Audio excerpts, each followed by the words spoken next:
Biblia inazungumzia habari ya wana wa Israeli pale walipokuwa wakitoka Misri, wakapita katika lile jangwa ambapo wakakutana na wana wa Moabu ambao wakawazuia, wakasema watakia kwamba hawa wasiendelee na ile safari ya kuendelea kwenda kuirithi ile nchi ya ahadi, ile nchi ya asali na maziwa. Bwana asifiwe. Amen. Yule mfalme Balaki akaenda mbali sana, akaajiri mtu mchawi mkubwa Balaam, ili aje kazi yake aje awalani wana wa Israeli ili waharibikiwe katika safari yao.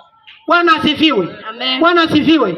Yawezekana wewe ni kweli ni mtumishi wa Mungu, Mungu ana makusudi na wewe, lakini hapa katikati yuko mchawi, yuko akina Balaamu wameingilia kwenye maisha yako,